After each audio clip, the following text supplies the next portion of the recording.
In order to shed your attachments to this world, you must see the world and everything in it as it really is. It is grey, dark and grey. It is a veil over the divine. For a while, it is a wonderful reflection of the divine, but then it must become a greyness. I know this is hard, and I know this is not an attractive idea, but it has to become grey because you must let go of all your attachments to the earthly realm.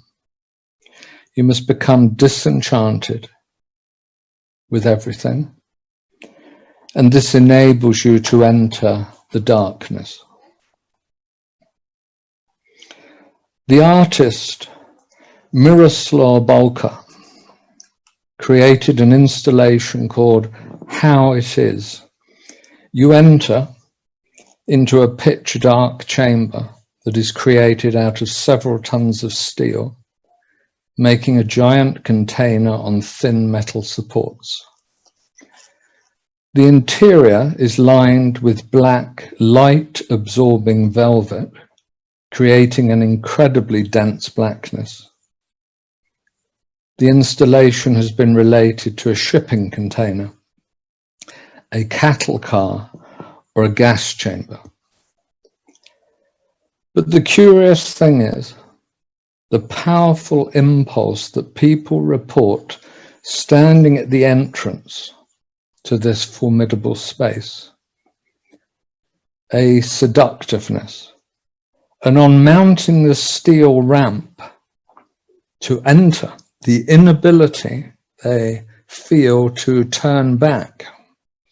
People are drawn into this deep darkness, attracted to it, and pulled into it so powerfully, it is impossible for them to turn back. Look at the world today and the people in it. We human beings are drawn to darkness. Drug addiction, alcohol, horror movies, murder mysteries, porn addiction, corruption, the mafia, genocide, infanticide. Through our fascination with the unsavory and the repugnant, we are compelled to investigate and discover our own inner and outer darkness. Therapy is another way, an inner way, arguably a healthy way. There we meet the shadow self, the embodiment of fears and aversions. We encounter pointlessness and purposelessness and all types of despair.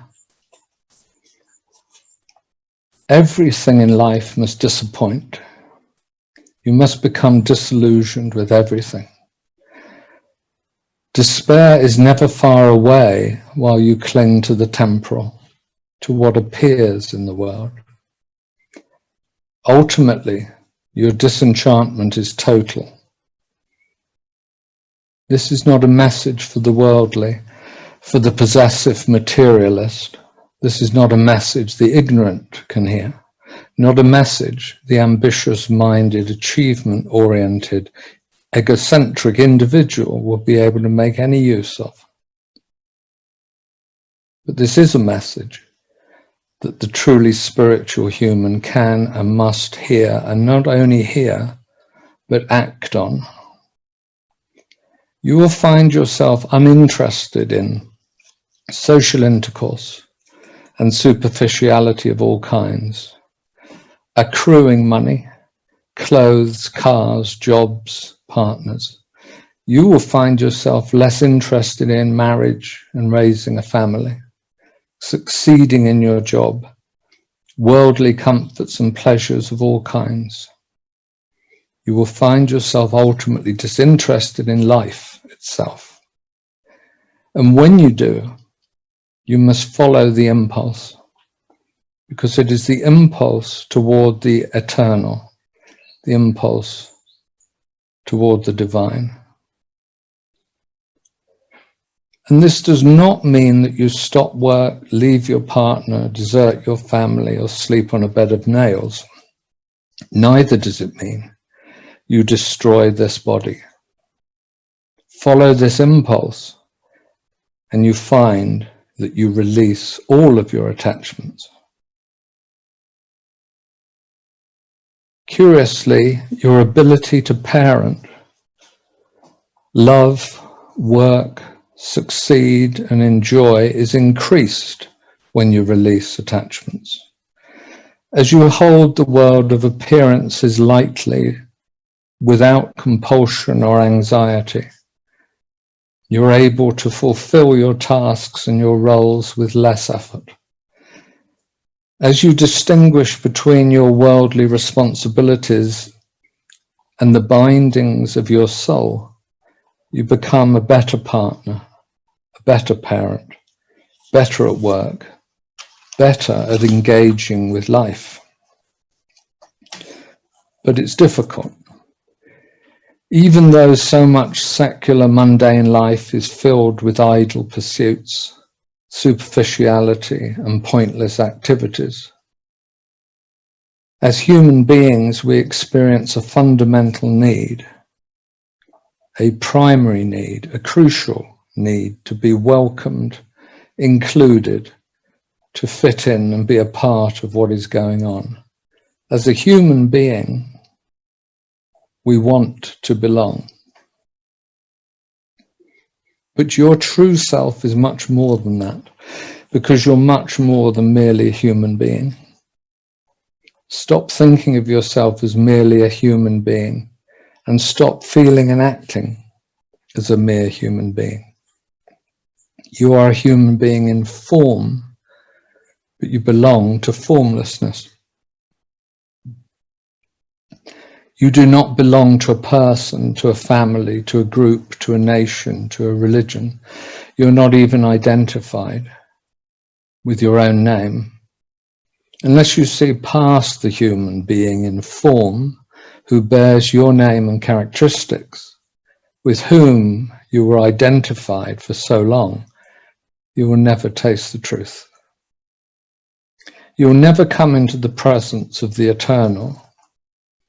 You are formless, and just now you're playing a part, disguised as a being in form. You identify with yourself, with your actions, your thoughts and feelings, and the things that you love. You think you are defined by these when you're not. You are filled with the fiction of ego, of separation, and it has built an impenetrable wall around you, and the doors are closed. To release you from this predicament, the imprisonment of limitations and your self-contraction, through divine grace, disenchantment has been given. Accept divine disenchantment and allow it to grow in you. Let it erode your pleasure, your imaginary accomplishments, your fantasies, your preferences, your arrogance, and your ego pride. It is a dark night that can only be met with courage and earnestness. It is the time when you hold on to the spiritual teacher's strength and conviction, as you release yourself from the insanity of life, from the actor's care home, from your personal movie, from this play of consciousness. And when finally you disappear, when you are not, the doors open and you are free. When you make the decision to live your life aligned to eternity, you are doubly blessed. When life goes well, you're blessed. When life goes badly, also you're blessed. Because you see the action of grace in challenges and opportunities and setbacks. But when spiritual disenchantment comes over you, you are infinitely blessed. It is your way to the light, your heart's movement toward love, your way out of the cave of darkness and ignorance, and your encounter with the divine teacher and the chariot of life on the field of responsibility. Between the twin armies on the border of ignorance and enlightenment, your despair and disillusionment provoke the divine in you.